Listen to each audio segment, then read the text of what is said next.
Tavis Smiley is going to catch Sean Hannity in an incredibly disingenuous argument, and he will proceed to deconstruct the argument right in front of Sean Hannity's face. All right.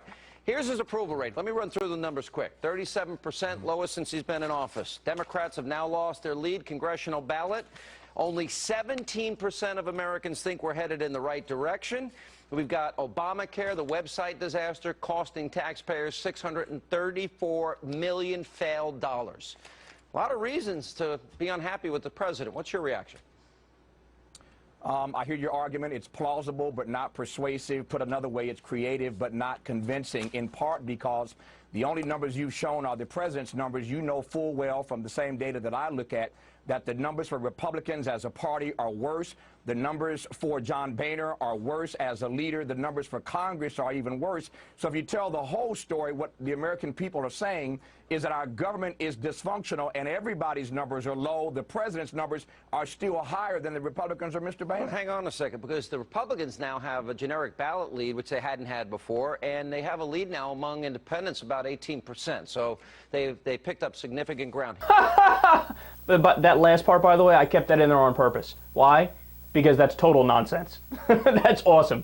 By the way, somebody like Tavis Smiley, his intellect dwarfs that of Sean Hannity's.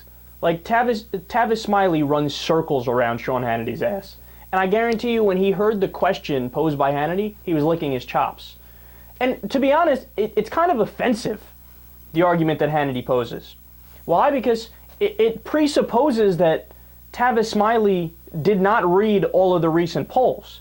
Meanwhile, Tavis Smiley is one of the biggest political nerds in the country, which is a compliment. He follows this stuff as close as anybody. So of course he's read all the polls. But Hannity gives him just Obama's numbers and says, record low, see? As if to, you know, paint a totally disingenuous picture and go, see, these Democrats, it's their government shutdown. It's leading, for them to hurt in the polls. What do you say about that, Tavis? Now, any other so-called liberal that goes on Fox News, what do they do when Sean Hannity poses that question? They cower.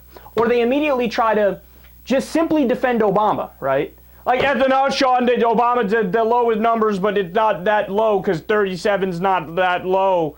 But Tavis knows the facts, so what does he say? What are the Republican numbers, big guy?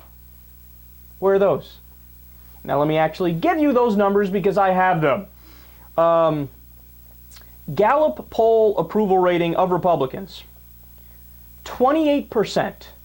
Lowest number ever recorded. Now, that's just Gallup. There's others, one has them at 24%. So remember, President Obama, where Hannity's, harping away, 37%. Republicans, 24%. Then when you get to, and these are what I think the two most important numbers on this. Comparing John Boehner's approval rating to President Obama, and also Ted Cruz's approval rating to President Obama. So if Sean Hannity's argument, if what Sean Hannity is implying is correct, well, then Obama's numbers are lower than that of John Boehner and Ted Cruz, because Hannity defends Ted Cruz and John Boehner like nobody's business on a daily basis. He never brings up their poll numbers and talks about how, see, these guys aren't doing what's right for the country. The American people know it. But he does that all the time with Obama. So what are their numbers? John Boehner's approval rating, 18%. Obama, 37%. Boehner, 18%. What's Ted Cruz? 16%. Ted Cruz, the voice of the people. I remember Laura Ingraham said that about a week ago. We did a segment on this.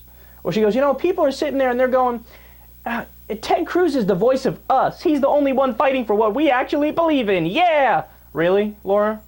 Do you not believe in math? Do you not believe in polls, facts? So, Sean, the mistake you made was bringing on somebody much smarter than you, much more well-read than you, and somebody who can smell your bullshit from a mile away and put you in your place.